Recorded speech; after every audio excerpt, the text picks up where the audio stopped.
When Mia agreed to Ethan's confession, everyone figured I'd lose it and challenge Ethan to a showdown. But even after he finished, I never showed up because Lily was clueless. There I was, sprawled on her best friend's bed, hugging her tight, barely containing a meltdown. The affluent new kid was about to spill his feelings for Lily in front of the whole crowd. Lily had already given everyone a heads up, asking them to keep it hush from me. What she didn't realize was that someone keen on stirring the pot had already let the secret slip. Nobody knew I was totally into Lily. I pictured marrying her someday. Turns out Lily had started feeling the same way about that guy. Everyone thought I'd be livid, not ready to back down without a tussle. Who doesn't love some juicy drama filled with love, hate, and obsession? They were all waiting for me to lose it, rush in, and turn everything upside down. But nope, even when the confession wrapped up, I still hadn't made an appearance. The crowd, packed thick, began to lose interest. Even Lily didn't seem all that thrilled.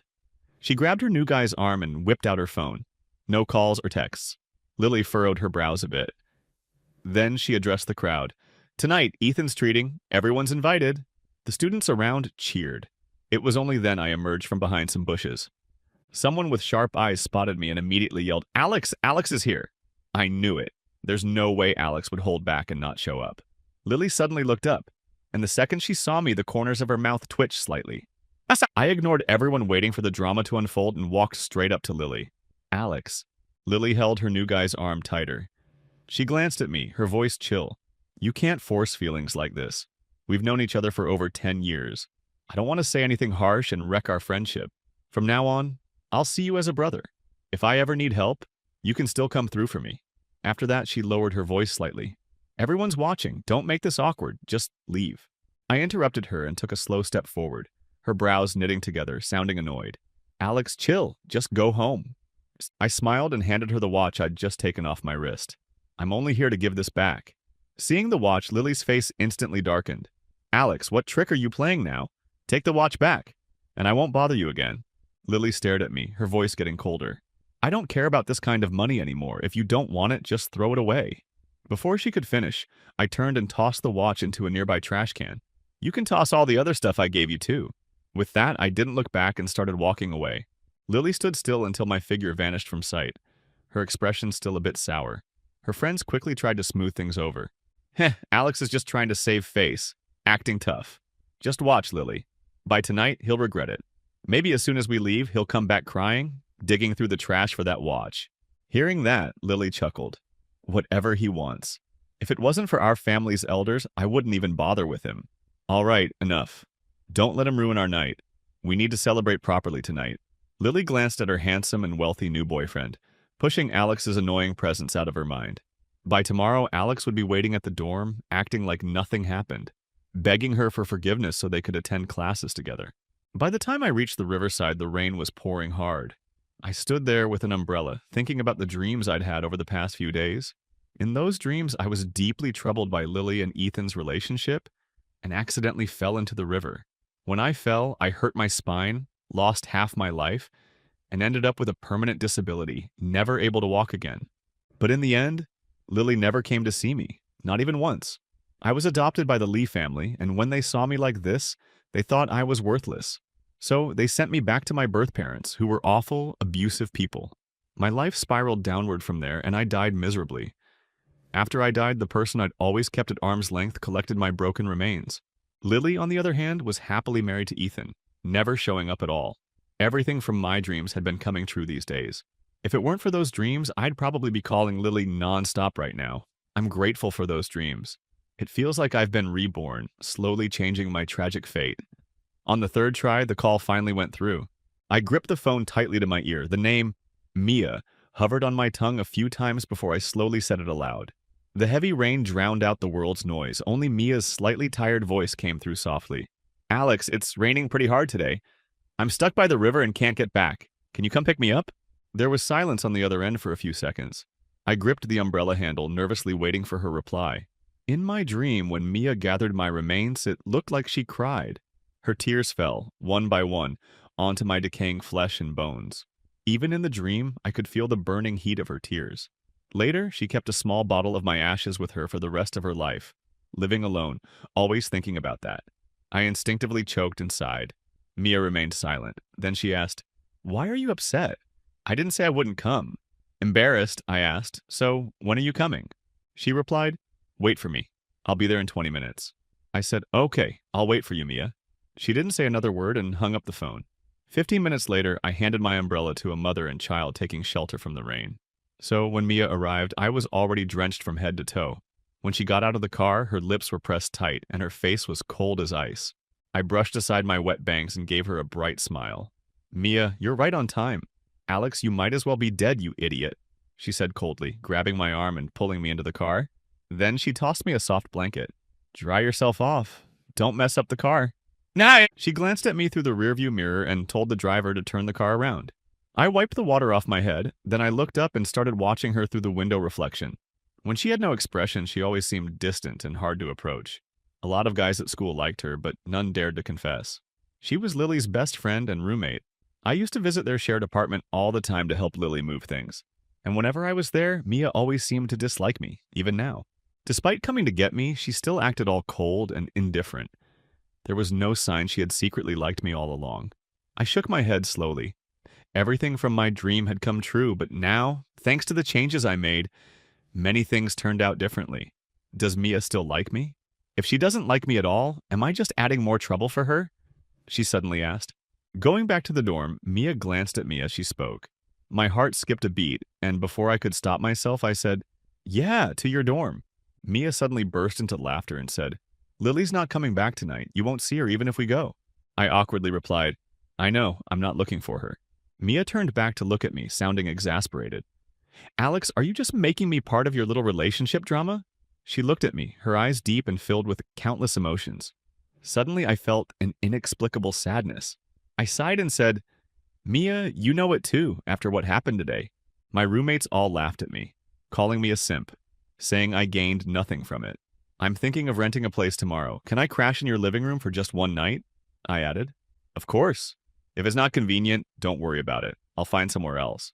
After I finished speaking, Mia didn't say another word. But the car was heading toward her dorm. I followed Mia into the dorm. She handed me a towel from the closet and said, the bathroom is over there. After my shower, I hurriedly put on a hoodie and came out drying my hair. Looking for a hairdryer, Mia was sitting on the couch, eyes glued to the TV. She only glanced at me briefly before quickly looking away. I walked past Lily's usual spot and sat down next to her. The shampoo and body wash on me were Mia's. In the small space, the same scent lingered in the air, creating a subtle but undeniable tension. Mia stood up, pressing her lips together and said, it's too stuffy in here. I'll go out to the balcony for some fresh air. She went to the terrace. I curiously looked around at the room's layout. The TV in front of the sofa was playing Pokemon. The coffee table was neatly arranged with books, a laptop, and her phone. Everything was very tidy. I was just about to take a closer look at a small ornament near the corner of the table when Mia's phone suddenly rang, Lily's name flashing on the screen. I didn't answer. The phone rang again and again, almost without stopping. I called out to Mia from the balcony. Mia! She quickly turned around and asked, what's up? Lily's calling. Without hesitation, she picked up the phone and put it on silent. I awkwardly scratched my head. Changing the subject, I accidentally got the couch wet. I might have to sleep on the floor tonight. Mia looked at me, then at the wet spot on the couch, before turning around and handing me a hairdryer. In a low voice, she said, just sleep in my bed tonight. I asked, what about you? She pulled out a chair, not even looking back. I'm gonna binge watch my shows. Oh. Mia grabbed her headphones, about to put them on, when my phone suddenly rang. It was Lily, annoyed. I answered the call and said, Lily, what do you want? Mia frowned but didn't say anything, just glanced at me before turning back to her screen. Lily asked, someone told me they saw you go to our dorm. I'm warning you, don't cling to me. The more you do this, the more I'll hate you. I was speechless and just about to respond. But before I could say anything, Mia stood up and came over, straddling my lap, hooking her arm around my neck. Instinctively, I started to push her away, but she leaned in close to my ear and whispered, Alex, tell her you're here for someone else. Her fingers brushed the back of my neck, and my skin instantly heated up like it was on fire. My brow furrowed, and my heart pounded in my chest. I looked down at her, and she looked up at me. Her eyes gradually filled with desire.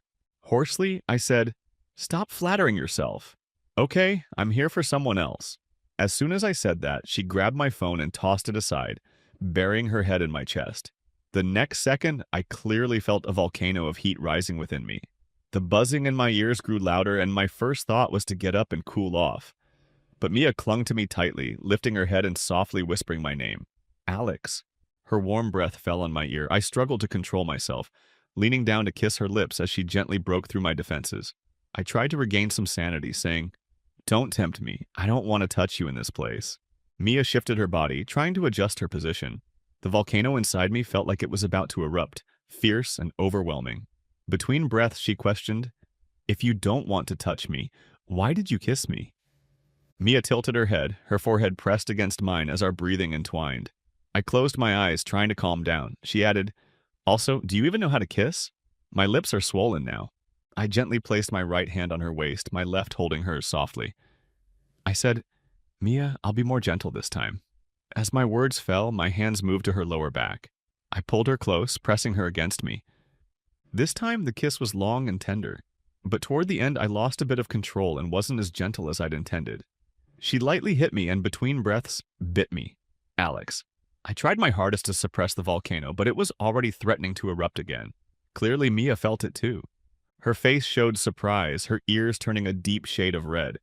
The usually cold and distant goddess now looked shy and flustered. She bashfully said, "I'm going to take a shower." She stood up quickly, avoiding my gaze, and adjusted my shirt before saying, "You go to sleep." Before I could respond, Mia rushed into the bathroom. As the sound of water echoed from the bathroom, I lay down on Mia's bed and began to drift off. Mia was tall, with bright eyes and pearly teeth, the recognized goddess of the campus confession wall. Yet, she had never had a boyfriend, nor had she ever gotten close to a guy. There were even rumors that she wasn't into men, but after everything that happened tonight, I couldn't help but think back to the dream of her growing old alone, and a wave of complicated emotions washed over me. Lying on Mia's pillow, I stretched out and accidentally found a pearl earring underneath. The earring looked familiar. It was the same one I had given to the girls in their dorm as a gift when I was pursuing Lily. I hadn't expected Mia to keep it under her pillow this whole time. Suddenly, I remembered. In the dream, Mia had kept this earring with her all her life. I stared at it for a long time, then gently placed it back under her pillow. The sound of the hairdryer stopped. When Mia came out, she was wearing a light beige cotton pajama set. The steam from the shower made her skin glow like jade. Her hair fell softly, and her usual aloofness seemed to fade a little. For some reason, she looked incredibly sweet and cute in that moment. Just as I was about to call her name, faint voices came from outside the door. I froze, stunned. Among the voices, one was unmistakably Lily's. Mia was also clearly flustered, but she reacted faster than I did. By the time Lily pushed open the door, my clothes were already hidden in the wardrobe, and my shoes were shoved deep under the bed. Mia was already in bed pulling up the covers. Only a small nightlight was on in the room, casting dim shadows. I was hiding under Mia's blanket, barely noticeable except for the slight rise and fall. Even if Lily came closer, she wouldn't notice anything unless she looked carefully. "Why'd you turn off the light so early?" Lily asked. "Curious. I got a headache from the rain," Mia replied, scratching her palm under the blanket. The bed was only about 4 feet wide, and with Mia's height and long legs, she took up most of the space. My body was pressed against hers, my breath brushing lightly against her waist. I could feel the tightness in her abdomen. All right, Lily didn't turn on the lights. She sat down on a chair, picked up her phone, and started making calls. She tried several times, but no one answered, and her frustration was obvious. "Mia, do you think Alex is doing this on purpose?" "Huh. Ethan just confessed to me today, and now Alex is acting like this to mess with me. I saw on the news that a college student jumped into the river over a breakup. I thought he couldn't handle it, but when they pulled the body out, it wasn't him. Then he told me he's with some other woman now, and now he won't answer his phone." Lily tossed her phone onto the table. "He's doing this on purpose, trying to ruin my night." After a pause, Lily scoffed. "I bet he'll be stuck on me for the rest of his life." "Maybe not," Mia suddenly chimed in. Lily looked surprised. "Not?" Mia suddenly chimed in again. "Lily, you've seen how he's been clinging to me these past 2 years. You've never liked him either. Always giving him the cold shoulder." Hearing this, I couldn't help but pinch the soft skin on Mia's waist. Mia winced slightly, her whole body tensing up as she let out a very faint hiss. "What's wrong with you?" "Nothing, just a leg cramp." Mia's voice was soft as she spoke, followed by a couple of coughs. "All right, I'll let you rest. I won't bother you anymore," Lily said as she stood up. "I'll just use the bathroom and then head out." As she pushed open the bathroom door, a thought suddenly struck me. Earlier, when I was showering, I had washed my socks and left them hanging in there. Sure enough, it wasn't even 2 minutes later that Lily came out with a mischievous smile on her face. Mia, did you bring a guy to the dorm? You hid it so well. Which guy managed to win over our ice queen? Mia, Lily said, don't be ridiculous. Lily took a few steps closer to the bed. Going to bed this early? Is someone hiding under the covers? Lily's voice suddenly turned cold. All right, I won't come any closer. Lily stopped in her tracks, but she looked at Mia's bed with great interest. Just make sure you're being safe. I've got plenty of protection if you need it. Don't want any little angels showing up unexpectedly. I squeezed Mia's clenched fist. Mia finally looked at Lily. Her voice was a bit chilly. I don't like that kind of joke. It's not funny. You're serious? Lily seemed a bit surprised.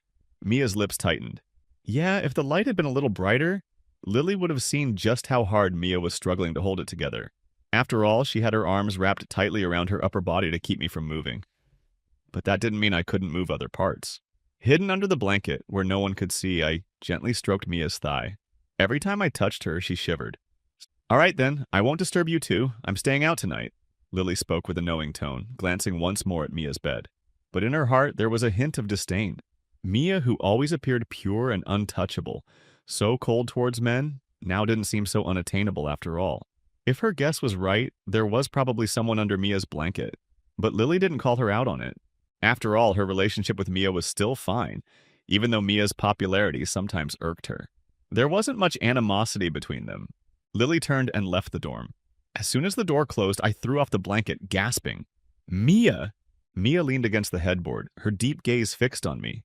The dim light fell on her striking features, casting large shadows across her face. I found myself momentarily stunned.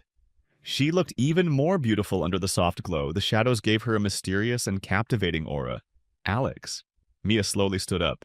She reached up and brushed a strand of hair behind her ear, then looked at me seriously and said, I've never been annoyed by you. I've never given you the cold shoulder. Don't believe what she says.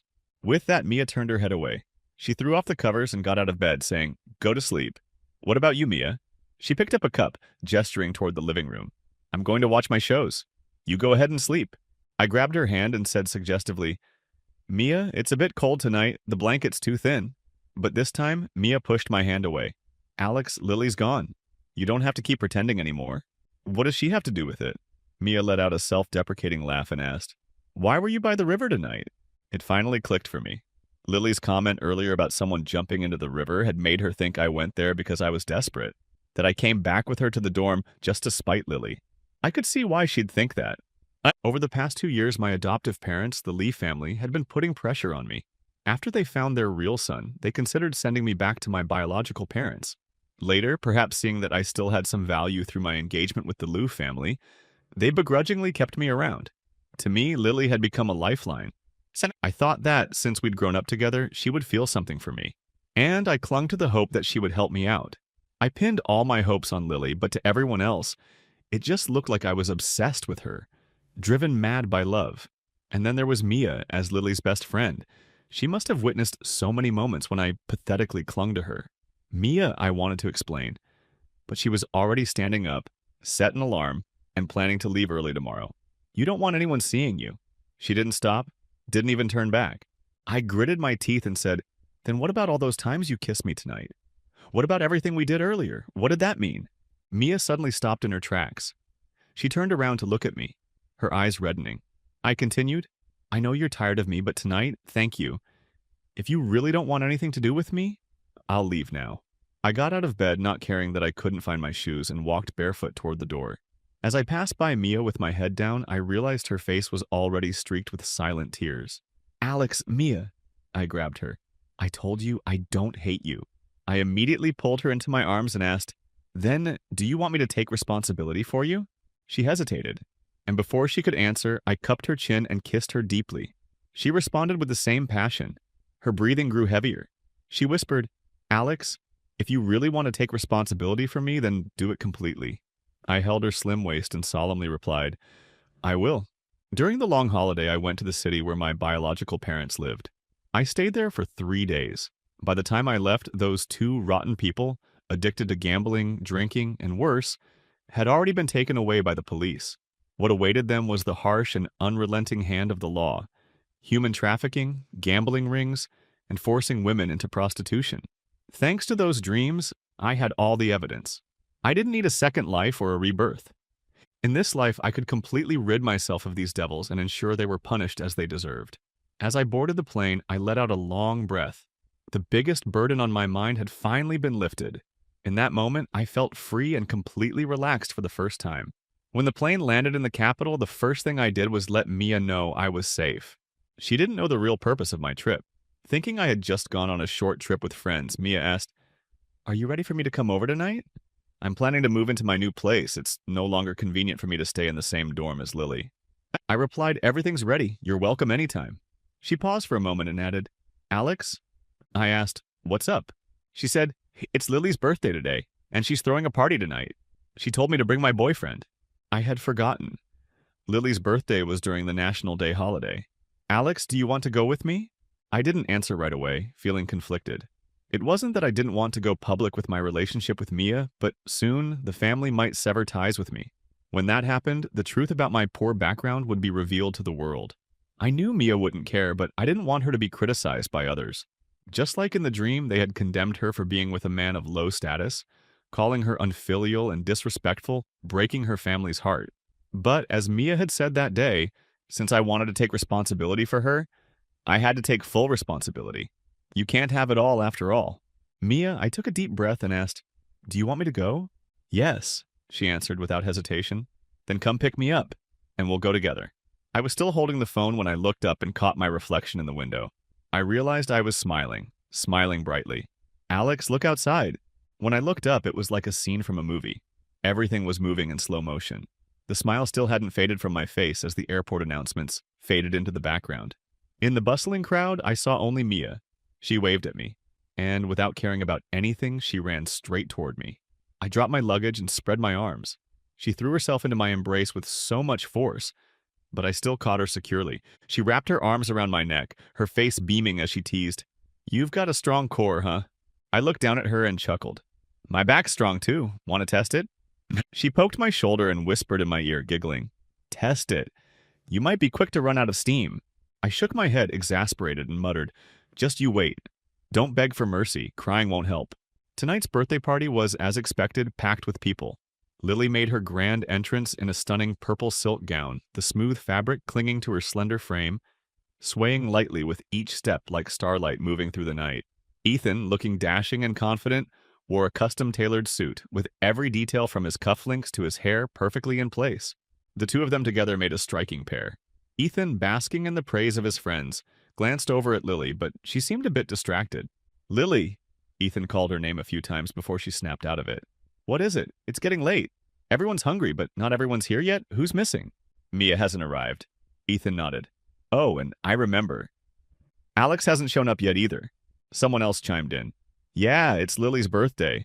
No way Alex would miss this." But Lily cut them off. "I didn't invite him. Even if he comes, I won't let him in."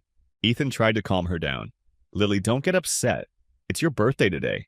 Don't let an irrelevant person ruin your mood." "Right." Lily looked at Ethan and nodded. Ethan really was handsome and wealthy, and he knew how to charm women. Alex, though sweet, wasn't what she wanted. So when Ethan appeared, she was instantly drawn to him. But after getting together, she realized he wasn't as great as she'd imagined. This past month, Alex hadn't been waiting for her outside the dorm.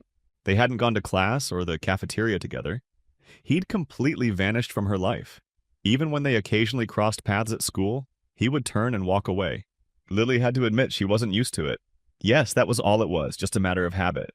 She wasn't used to someone who had always revolved around her suddenly becoming cold. She wasn't interested in Alex, nor would she risk upsetting her family for a fake heir like him. But they had known each other for years. Lily thought to herself, maybe tonight, if Alex couldn't resist and came to find me, I wouldn't need him to grovel, as long as he apologized sincerely. I'd allow him to stay in my life. Suddenly, the door to the private room swung open. Guess who I just saw? The guy who entered looked eager to gossip. His eyes fell on Lily. Who? Stop teasing us. Yeah, spill it. It couldn't be Alex, could it? It actually is Alex. Lily. We told you. Alex can't stay away from you. See? He couldn't resist tonight, could he? Lily didn't say anything, but the displeasure on her face quickly faded. Ethan, however, wasn't as pleased. His expression darkened as he tugged on Lily's arm. Half pleading, half commanding, he said, Lily, can you tell Alex to leave? He's been clinging to you like a stray dog for so long. Just thinking about it makes me sick.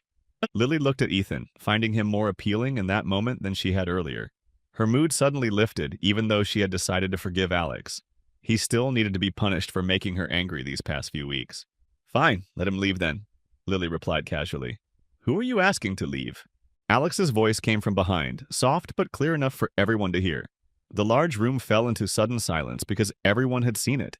The slightly open door had been pushed wide and Alex walked in with Mia. Joanna! Lily didn't move from her seat, but suddenly she threw the glass she was holding onto the ground. The shards cut her ankle. Ethan, flustered, said, Lily, you're bleeding! Get out! Lily, I said, get out! Didn't you hear me? Lily stood up abruptly, angrily kicking aside the broken glass. Ethan stood there, stunned for a while, before finally storming out in anger. The rest of the guests in the room quickly followed suit, sensing the tension. Blood dripped from Lily's ankle onto the floor, but she didn't seem to feel any pain. She just stared fiercely at Mia. After a long moment, she finally pointed at me and asked, Mia, care to explain?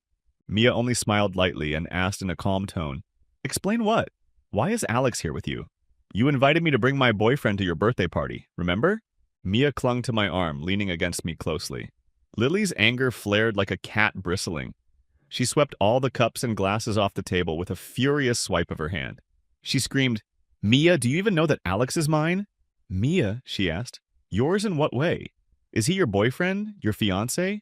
Or do you think just because someone once liked you, they have to stay in love with you forever while you get to string them along?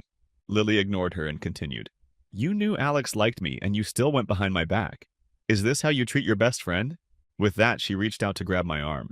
I grasped her shoulder and shoved her hard, causing her to fall to the floor, her purple dress soaking in the spilled wine.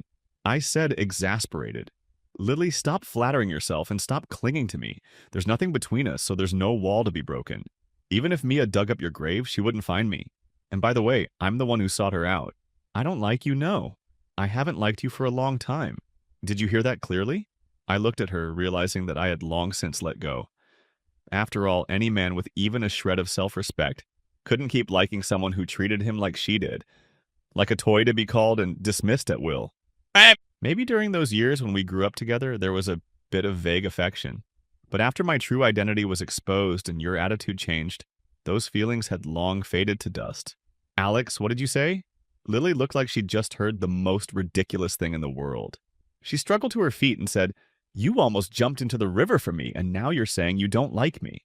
I sighed. I never intended to jump into the river for you. It's not that serious. Who do you think I am? The reason I went to the river that night was to find an excuse to see Mia. Lily froze, staring at me with wide eyes. After a long moment, she glared at me, gritting her teeth as she spat out her words one by one. So that night, the person in Mia's bed was you. Yes, it was me. Lily, just focus on your own relationship. I told you that night I will never come looking for you again. And I meant it. With that, I didn't spare her another glance. I took Mia's hand and turned to leave. Mia, let's go home.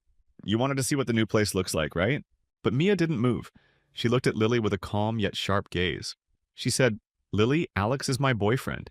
He has nothing to do with you. I don't want to hear you spreading rumors that he's somehow still yours. Lily, completely losing her composure, turned to me and screamed in frustration, Alex, you say you like me, then turn around and leave me for someone else. Do you think you're worth anything? I shook my head and replied, If you don't know what I'm worth, why don't you go home and ask your father? Lily fell silent. She glared at me with a twisted expression, her once beautiful face now filled with something ugly and unrecognizable. She said, Alex, Mia doesn't know, does she, that you're not really the true heir of the Lee family? Keeping such a big secret from her is not very nice, don't you think? Although I had already prepared for the truth about my origins to come out, hearing Lily expose it so suddenly still caught me off guard. Seeing my reaction, Lily laughed. So, you've been keeping it from her. I knew it. Mia is only with you because she thinks you're some rich heir. If she knew the truth, that you're just an adopted nobody, she'd ditch you in a heartbeat, wouldn't she? Lily. Mia suddenly let go of my hand. She rolled up her sleeves and removed her bracelet, handing it to me. With each word she said clearly and firmly, I always thought you were a fickle, untrustworthy person, but I never considered you evil. But now I see that I was wrong. Mia stepped forward, grabbing Lily by the hair and yanking her toward her, causing Lily to scream in pain. Just as Lily was about to fight back, Mia raised her arm and slapped her across the face again and again with all her strength. As she slapped her, she said, "You're not just a worthless piece of trash, but also a despicable lowlife. And another thing, Lily, I'm not like you. I don't care about who's rich or who's the heir of whatever family. I like Alex for who he is, not for his name or family. If his name were Alex or Chenja, I would still love him just the same." Lily's face turned bright red, but she still retorted, "A guy like him. Who knows how many girls he's tricked into sleeping with using a fake identity? Trash attracts trash. You two deserve each other." Before she could finish, I stormed forward, burning with rage, and delivered a slap that knocked one of her teeth out. She fell to the ground, clutching her mouth in pain. Too shocked to speak, Mia grabbed my arm as I was about to continue, urging me, "Alex, stop! You'll get into trouble." I nodded, stopped, and took her hand. "Mia, let's go home."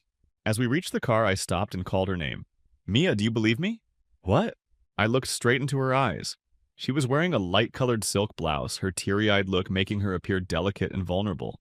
It made her earlier actions of slapping Lily seem even more captivating. I felt incredibly moved by her. For 4 years, I had tried so hard to prove something, desperately clinging to any lifeline I could find. But it always ended in disappointment. The elders who once doted on me no longer cared. They didn't hit me, but their cold indifference was more than enough to crush a teenager's spirit.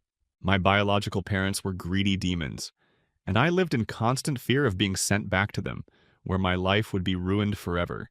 Even the childhood friend I grew up with looked down on me, and until my last breath, I didn't realize there had been someone who had quietly loved me all along. Luckily, everything from that dream would never happen now. I said, "I really didn't go to the river because of Lily. And also, I've never been with anyone before. You're my first and only girlfriend, Alex." Mia stood on her toes and kissed me. I wrapped my arms around her shoulders, kissing her back. Finally, she gently rubbed my palm and whispered, "Alex, I don't care about any of that, but hearing you say it still makes me happy." I nodded and said, "I know. Mia, I'm telling you this because I don't want anyone to throw dirt on my name. I'm doing this for you, but also for myself." With that, I smiled and pulled her in even tighter. "Mia, let's hurry home. You're dressed too lightly. You'll catch a cold." "All right." She held my hand tightly, very tightly, and from that moment, she held it for the rest of our lives. Before Mia and I made our relationship completely public, I went to the Lee family and had a long conversation with the elders. In the end, with some help from Marcus, the true heir of the Lee family, I regained my independence and was no longer tied to the Lee family or my biological parents. I chose this moment because I knew the Lee family and my biological parents too well. If they learned about my relationship with Mia, they would cling to the Sue family like leeches, and I didn't want to drag Mia or her family into that mess. As I left the Lee household, Mrs. Lee wasn't too pleased. "Alex, we raised you all these years, spent millions on you, and we haven't gotten a single penny in return." But my mindset had completely changed by then. The Lee family had raised me for 16 years, and until the real Lee son returned, I had lived a difficult few years, but they hadn't starved me. Even Marcus, who once harbored hostility toward me, had unexpectedly changed his attitude. It was true that he had once been involved in the decision to kick me out of school and send me back to my biological parents. But now he was also the one who helped me resolve my final issues and convinced Mrs. Lee not to air my dirty laundry publicly. Now I was free. I was Alex again, no longer bound by anyone or anything. I was content. "Madam," I bowed respectfully, "I will never forget your kindness in raising me." "Easy for you to say." Mrs. Lee looked at me coldly. "You couldn't even win over a childhood friend like Lily. What future do you have? Forget it. Just go. I can't stand the sight of you." I didn't bother explaining further. I just shot Marcus a look. "Mom, I'll walk Alex out," Marcus said. Her expression softened immediately. "Come back soon. We're having dinner." "Got it." Marcus smiled and led me out of the house. We stopped in the garden, we looked at each other, and suddenly we both burst into laughter. "Bro," I hugged him. "Thank you." At the same time, Marcus quietly said, "Alex, I'm sorry." We didn't say much more, but we both understood. Marcus's apology was for the Alex in the dream. My eyes grew red, and Marcus shed tears too.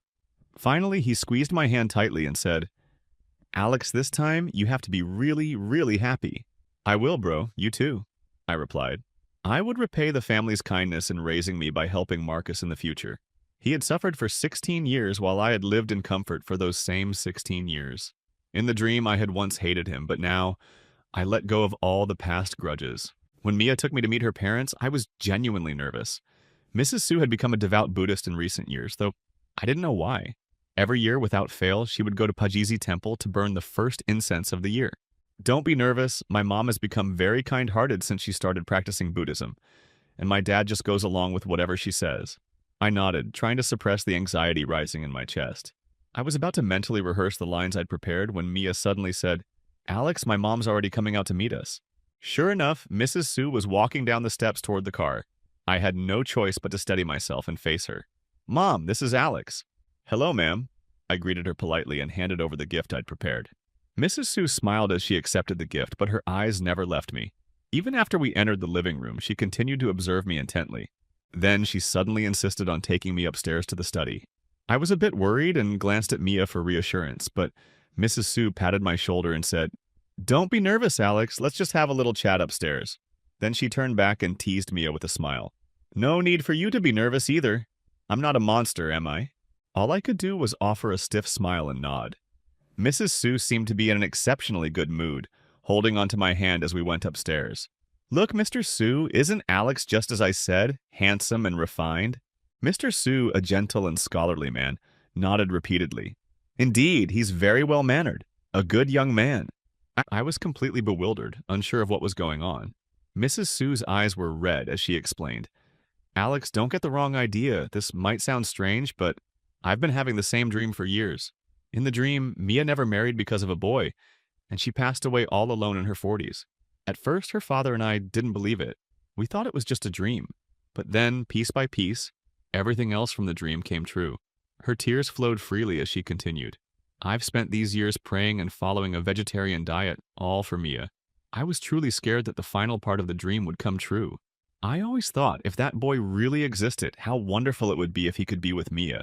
And now, seeing you, I know my prayers weren't in vain. Alex, you and Mia must take good care of each other." My vision blurred with emotion. In this world, there were people like my biological parents.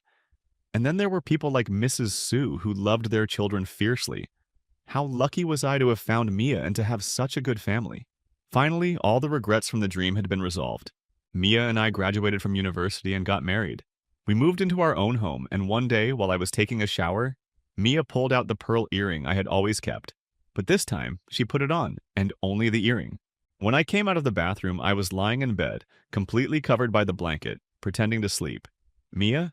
I kissed her cheek softly, my lips warm against her skin. It tickled, and my lashes fluttered, but she kept her eyes closed. I chuckled lowly and kissed her again before pulling back the blanket to get into bed. But as soon as I lifted the covers, I froze. "Mia?" The soft glow from the bedside lamp gently illuminated the room, casting a warm light over me. The pearl earring glinted under my hair. Between the curves and shadows, the light accentuated every rise and fall. The red of my skin stood out stark against the pale white of the sheets. It was like delicate cherries in a jade bowl. At first I was shy, my body stiff with nervousness, but when I saw the look on Mia's face, all the tension melted away. I sat up and pounced into her arms, wrapping my arms around her neck. I whispered in her ear, "Alex, do you like it? You're staring so hard." I could feel every muscle in her body tense. Her skin burned as if her blood was boiling. Her Adam's apple bobbed, and it was incredibly enticing. I turned my head and gently bit her throat. It was like opening the floodgates or waking a dormant volcano that suddenly erupted. In an instant, I flipped her onto the bed, taking control. My kisses were intense, deep, and overwhelming. She could hardly keep up. It felt like I was consuming her piece by piece, Mia. I kept repeating her name over and over, never tiring. When it became too much, I whispered tenderly, "If it hurts, bite me." She closed her eyes, nodding softly. Her nails raked down my back, leaving scratches, and she bit into my shoulder, leaving deep marks. But it still hurt. It hurt so much I couldn't help but cry. "Alex!" Tears filled her eyes as she looked at me, feeling a bit aggrieved. I looked terrifying in that moment. I instinctively thought she wouldn't be able to stop herself, but I froze, pulling her into my arms. She clung to my waist, and suddenly I remembered that day at the airport. I couldn't help but ask, "Didn't you say back then that crying and begging wouldn't work?" The desire in her eyes hadn't faded. It was clear how much she was restraining herself, how agonizing it was for her. I hugged her tightly. Her voice was hoarse as she whispered, "I can't bear it, Mia." When did you start liking me?" I didn't answer. She hugged me even tighter, threatening, "Not talking. Then I won't tell you when I started liking you either." Despite the passion in her gaze, there was also an overwhelming tenderness beneath it. Unable to resist her persistence, I finally answered, "From the first time I saw you, Mia, I once thought I'd never get the chance to tell you." I kissed the corner of her lips and said gently, "It's all right, Mia. Now we have a whole lifetime to be together." Yes, we have a lifetime now. Our fingers intertwined at some point, and as I leaned up to kiss her, she lowered her head and kissed me back, tenderly and deeply. "Alex, I don't think it hurts anymore. Do you want to keep going?" The room was soon filled with the kind of sounds that made one's face flush. They lingered for a long time. That night felt like it would never end, and even longer than the night was the lifetime we had ahead of us.